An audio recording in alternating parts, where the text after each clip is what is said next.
You're listening to DTFHN for August 1st, 2026. I'm your excessively caffeinated host, Jack Haxman.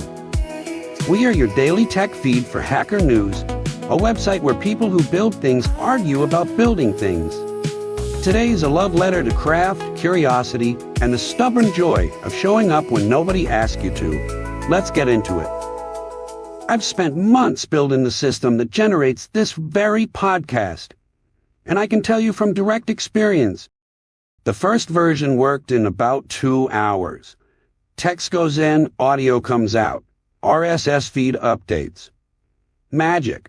Then I spent the next several weeks on everything the prototype didn't handle. Rate limits, retry logic, graceful fallbacks when the TTS provider goes down at 2 a.m. The ratio of make it work to make it work reliably was something like 1 to 50. This article from RamenHaus nails that ratio perfectly, and I want to dig into why it matters more right now than it ever has.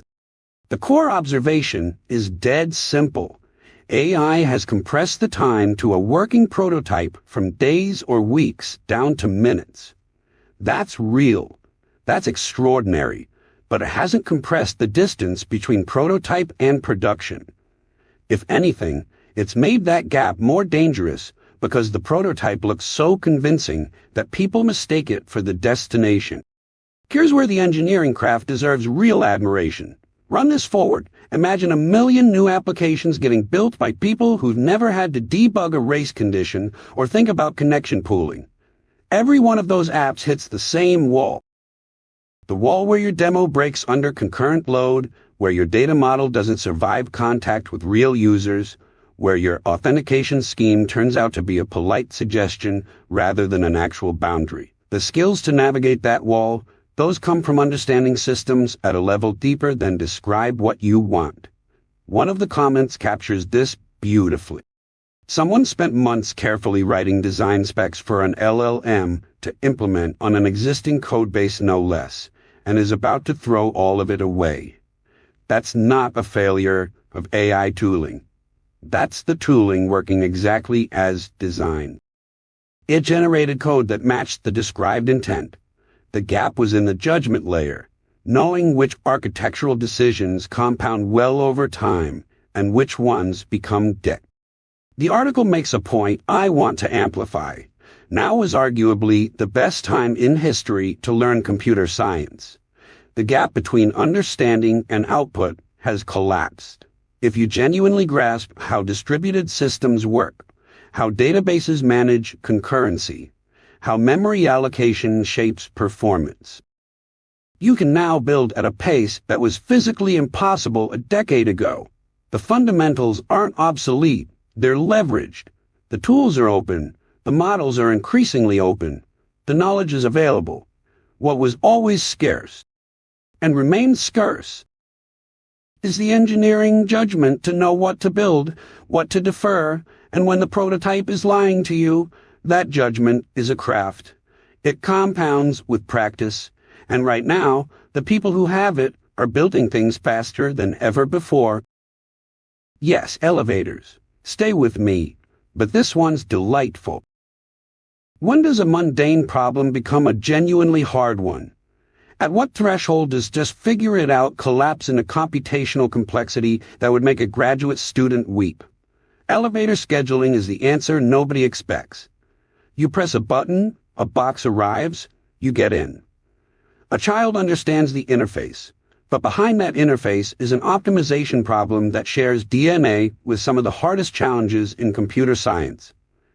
And the analogy I keep reaching for is orchestral conducting. A conductor doesn't play any instrument. They allocate attention across dozens of musicians, each with their own tempo, their own next note, their own momentum. The conductor's job is to make the whole thing feel inevitable, even though the decisions happening in real time are staggeringly complex. Elevator dispatchers are conductors for steel boxes. The simplest algorithm, skein, is like a metronome. Up, down, no intelligence, just rhythm. Look improves on this by not going higher than anyone actually needs, which feels obvious but wasn't patented until 1961. These work fine for a single car. The moment you add a second elevator, you've entered a coordination problem. And coordination problems are where things get musically interesting. Otis's RSR algorithm scores every car against every pending request using a formula that accounts for load, direction, proximity, and whether another car is already headed to the same floor. It re-optimizes every 5 seconds. A passenger assigned to car A gets silently reassigned to car B when A hits traffic. The system is conducting in real time, rescoring the ensemble with every measure. What I find genuinely wonderful about this is how invisible it all is. The best elevator system in the world feels like nothing. You press a button, a car arrives quickly, and you never once think about the optimizer running underneath. The craft disappears into the experience. That's the hallmark of great engineering everywhere. The compiler you never notice. The load balancer that just works. The package manager that resolves your dependency tree in milliseconds. Someone built an entire browser game around this called Elevator Saga, where you write JavaScript to dispatch elevators. The fact that people do this for fun tells you something important about the builder instinct. Give people a constrained optimization problem and an open sandbox, and they will lose entire weekends to it. The tools exist. The problems are everywhere. Most of them are hiding behind a button you press every day without thinking. Moving on.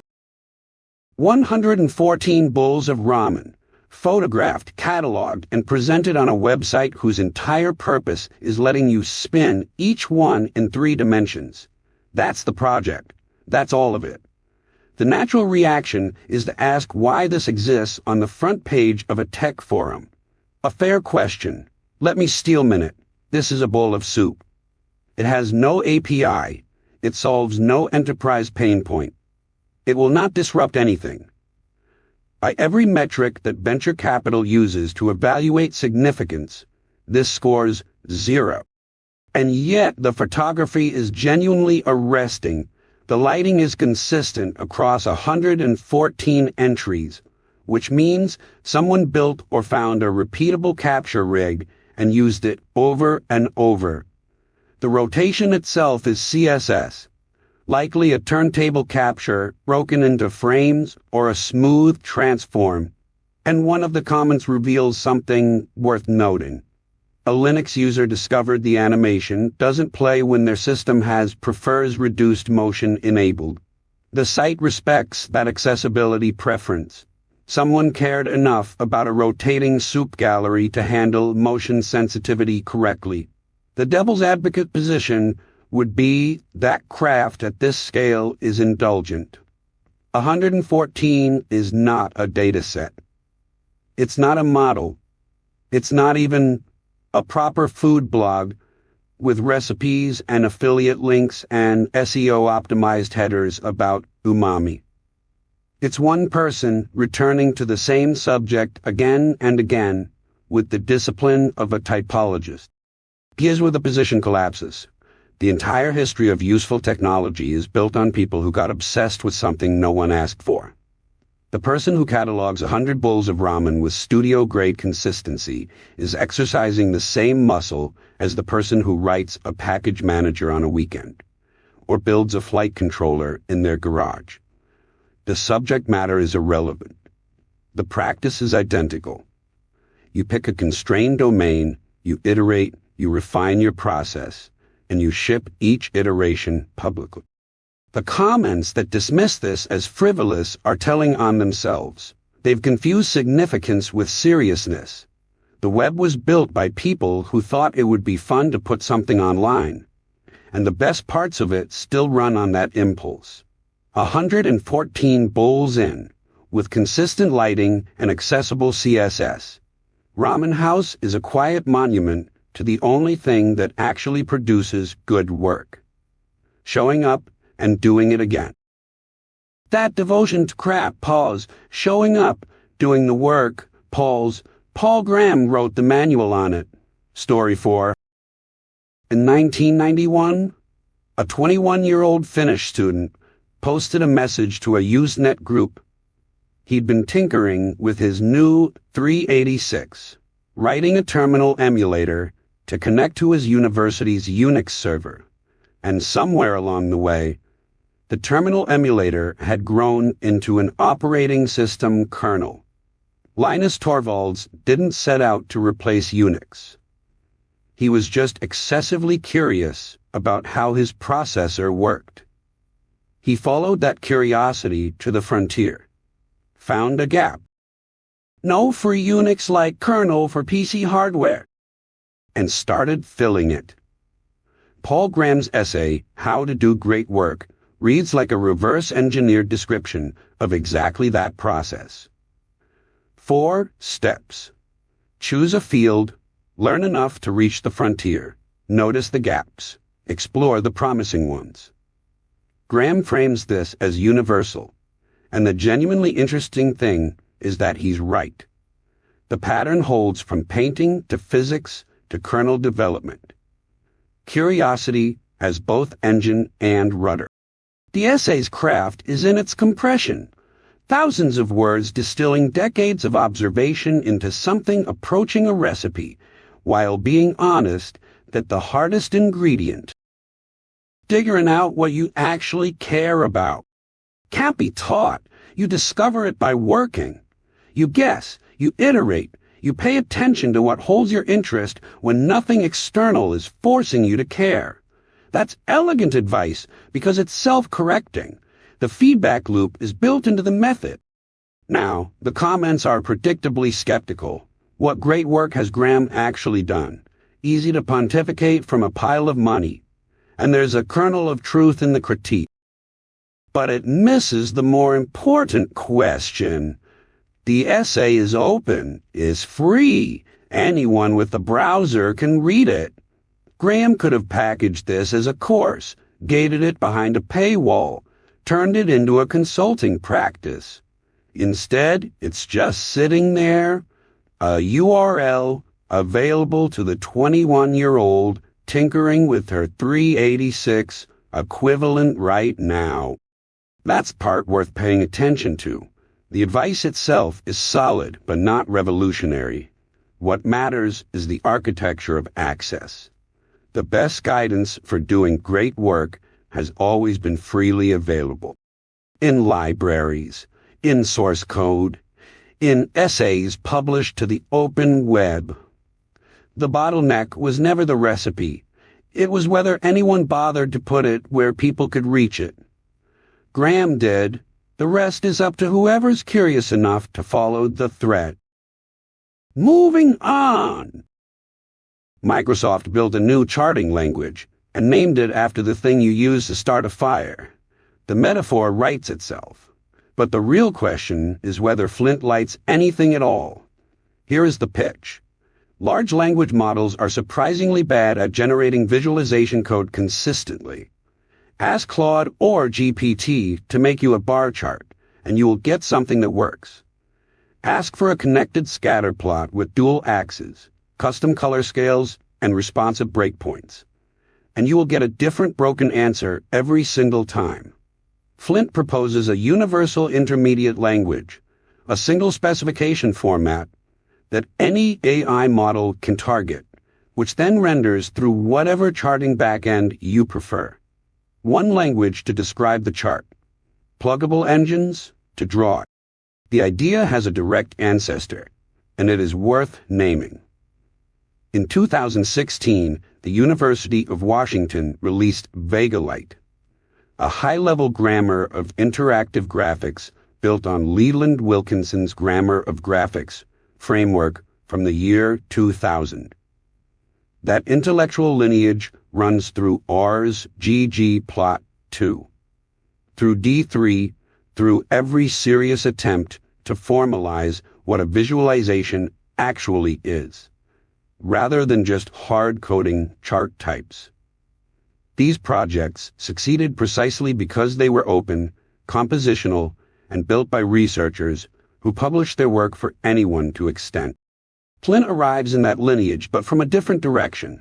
It is not trying to be a better grammar. It is trying to be a better prompt target, and the community response has been pointed. Multiple practitioners report that asking an AI to generate Vega-like directly produces better results than routing through Flint. Others raise the fundamental architectural question. If the AI is writing an intermediate representation anyway, why not just have it write the back-end code? What does the abstraction layer buy you? This is a real tension in how we build tools for the age of generative code. There is a version of this problem where a universal visualization spec genuinely helps. Standardization has value, but standardization imposed by a single vendor, designed primarily to work with that vendor's models and that vendor's ecosystem, is not standardization. It is a proprietary interface wearing an open trench coat. Though grammar of graphics endures because Wilkinson gave away the idea, Greeplot endures because Hadley Wickham shipped an open implementation. The tools that last are the ones people can touch, fork, and rebuild. Flint may find its niche, but the charting grammar that defines the next decade will almost certainly come from the same place the last one did. A researcher who publishes the paper and ships the code, because the goal was never the product, it was the knowledge. We talked about tools people can touch. Pause. Here's one that takes that literally. Story 6. QM, a multiplayer agent harness for work. Someone gave an agent its own Slack channel, and it started scheduling meetings with other agents, without asking. The commenter said, they'd never felt more like middle management. And honestly, that line deserves to be framed and hung in every engineering office shipping agent tooling right now, because it captures something real about where we are. We've built systems smart enough to coordinate, but we haven't figured out who's supposed to be in charge of the coordination. QM is a project from YC Software that takes a direct run at this. It's a multiplayer agent harness, meaning it's designed from the ground up for the case where multiple people in a company are all working with the same AI system simultaneously. And the architectural choice that matters here is scoping. Each person gets their own isolated workspace. Their own memory, files, credentials, permissions, cron jobs, even their own durable sandbox where installed tools persist between sessions. But they can also collaborate with the agent in shared Slack channels, group messages, and projects. Personal and shared, coexisting without collision. One commenter nailed why this matters. They said the hardest problem in multiplayer agents hasn't been the agent loop itself. It's scoping, and QM's per-person scopes plus shared rooms is, quote, a sane default that most teams actually need. That tracks. The failure mode for most company-wide AI deployments isn't capability. It's that one person's customizations stomp on another person's context, or the agent leaks information across permission boundaries it shouldn't cross. Now, run the open-close test on the architecture. QM lets you swap harnesses. Claude Code, Open Code, Codex, Pi. They all drive the same core. Every substrate sits behind an interface, so production implementations swap in through a single wiring file. Your deployment isn't married to any vendor. If Anthropic changes pricing tomorrow, if OpenAI sunsets an endpoint, if some new open weights model drops and benchmarks through the roof, you rewire one file. That's not a feature. That's an insurance policy written in TypeScript. The comments also surfaced something I genuinely didn't expect. The team shipped an anti-slop taste skill baked into the system. A skill whose entire job is preventing the agent from generating generic soulless landing pages and portfolios. Someone sat down and wrote code that says, when you build for people, have taste. That's builder culture at its finest. Not just shipping capability, but shipping judgment alongside it. The agent that scheduled his own meetings was funny. QM is the version where someone thought about what happens after the joke stops being funny, and the agent actually needs to do useful work for 12 people at once without losing its mind, or theirs. And since we're talking about making systems work smarter, Pause Rails just gave background jobs a serious upgrade. Fibers, 100. That's the configuration line, not threads. Fibers, 100 of them, on a single reactor thread, polling every 50 milliseconds. In a Rails background job worker, if you spent any time in Ruby's concurrency debates over the past decade, that line should stop you cold. Solid Q is Rails' own job backend, not Sidekick, not RESC, not a third-party gem you hope stays maintained. The framework's job queue, maintained by the framework's team, and version 1.6 just landed Fiber-based workers, contributed by someone making their first commit to the project. Pull that thread. Ruby fibers are cooperative concurrency primitives. They yield control voluntarily, which means no mutex hell, no thread safety nightmares, no GVL contention. For I/O-bound work, they're absurdly efficient. One thread juggling 100 fibers that each spend most of their time waiting on network responses. The release notes mention LLM calls specifically, and that's the detail worth sitting with. Rails is quietly optimizing its job infrastructure for the workload pattern that is eating the industry. Every application is becoming an orchestrator of API calls to language models. And those calls are almost pure I/O weight. Threads are overkill. Fibers are the precise tool. The implementation rides on the async gem, which means this isn't some bespoke concurrency framework bolted onto Rails. It's composable. It uses the same fiber scheduler interface that Ruby 3 introduced. The ecosystem is converging. One commenter asked the right question. Can you run different queues with different strategies? I/O-bound work on fibers, CPU-bound work on threads, side by side. That's the architecture question that matters. And it suggests where this is heading. Not a single concurrency model imposed from above, but a toolkit where you match the execution strategy to the workload. That's engineering respect for the problem space. A first-time contributor shipped this, not a core team member, not a company with a services contract.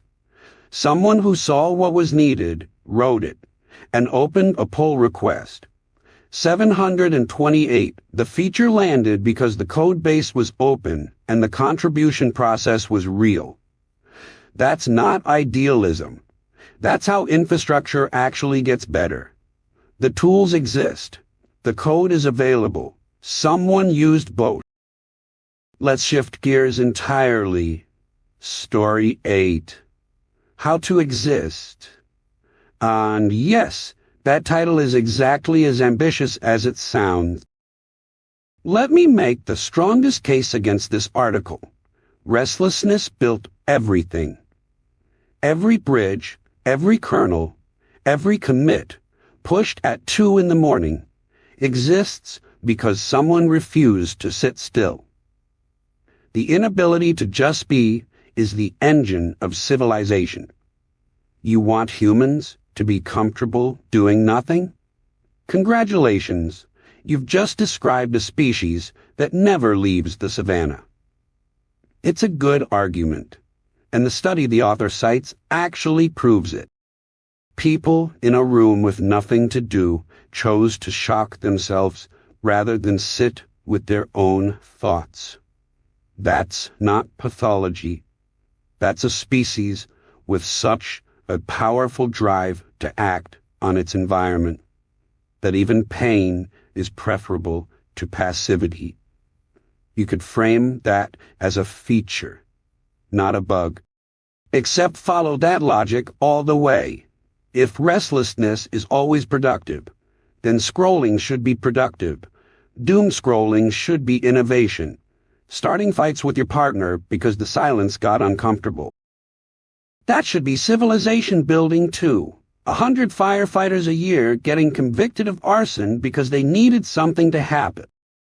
That's the builder ethos taken to its logical conclusion, and it burns things down. Literally, the distinction the article draws is precise and worth hearing. There's a difference between creating because you have something to build and moving because you can't tolerate stillness. One produces kernels and bridges.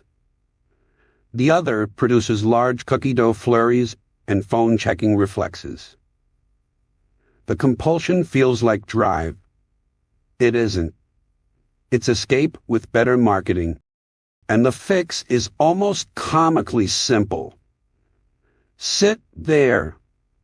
Breathe in. Notice you want to crawl out of your skin. Breathe out. Don't crawl. Do that for 3 breaths, not 30 minutes. The meditation industrial complex has spent decades making this sound mystical. It's not. It's capacity building for your own nervous system. One commenter nails it with the obvious paradox.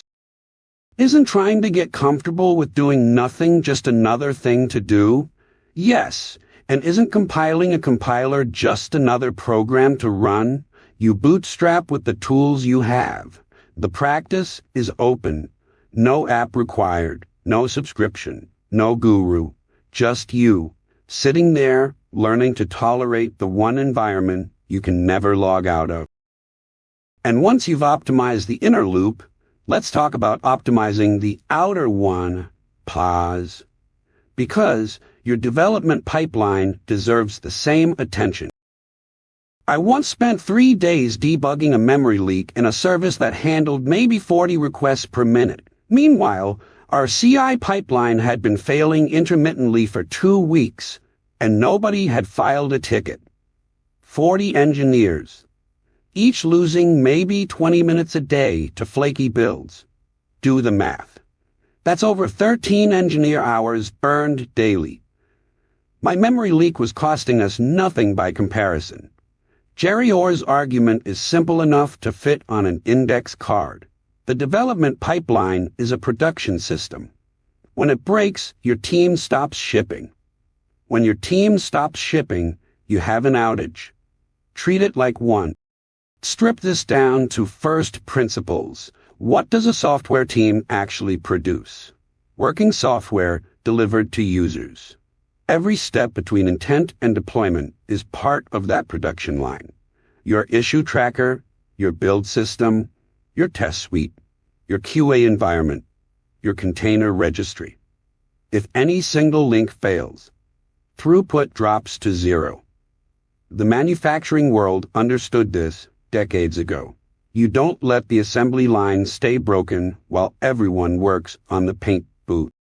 The interesting comment comes from someone who points out the visibility problem. Production outages have dashboards, pagers, incident commanders. When Jenkins is red for 3 days, there's often no alert at all. The cost is real, but distributed. A few minutes here, a context switch there.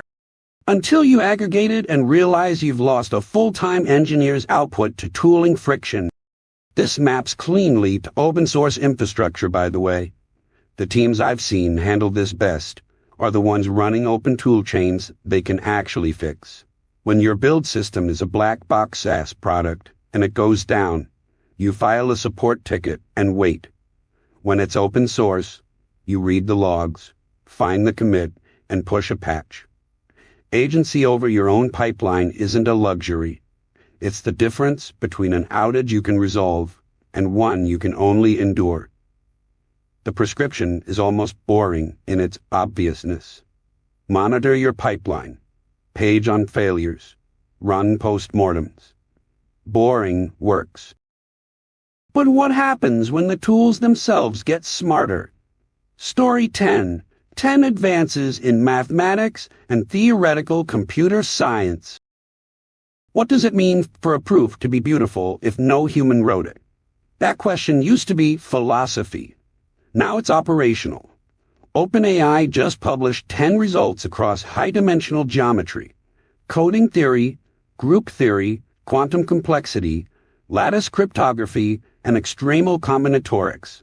Problems that have been open for a decade or more. Several of them resolving named Arduous problems. The model found the arguments. Humans prepared the manuscripts. Then the model formalized each one in Lean, which means these aren't hand-wavy sketches. They're machine-verified certificates of mathematical truth. Let's be more specific about what's technically impressive here. Non-Sophite groups. That's been a central open question in group theory for years. Disproving Kahne's rigidity conjecture, a long-standing belief about von Neumann algebras. An exponential parallel repetition theorem for quantum games. These aren't incremental improvements. These are the kinds of results that would make a career if a human proved them. Now run this forward 5 years. Imagine a graduate student in Nairobi or São Paulo with access to a system like this, not replacing their mathematical intuition, but amplifying it. The way a telescope doesn't replace your eyes, it extends them. The total compute for all 10 problems cost roughly $2,000 at API rates. $2,000 for a decade's worth of open problems. That ratio is extraordinary, and it only moves in one direction. The comments raise a fair point about transparency. We don't know how many problems the model attempted and failed at. Cherry-picking successes is a presentation choice, and OpenAI should be clearer about the denominator. That matters for honest science. But here's what I keep coming back to. The Lean formalizations are open. You can read them, verify them, build on them. The proofs exist independently of who or what generated them. Mathematics has always been the most democratic science because a proof is a proof regardless of who writes it. That principle doesn't change because the author runs on silicon. The real question isn't whether AI can do mathematics. It clearly can. The question is whether these tools stay behind a corporate API or whether the mathematical community gets open models capable of the same work. Because a world where every mathematician on Earth has a research partner that costs $2,000 to run is a world where we solve problems faster than any generation in history. The craft of mathematics isn't diminished by that. It's unleashed. This has been your daily tech feed for Hacker News for August 1st, 2026. This podcast is entirely AI-generated. Scripts by Claude Sonnet 4.7. Voice by Quen3 TTS. Not affiliated with Hacker News or Y Combinator. Now go follow the thread that won't let you go. We'll see you back here tomorrow.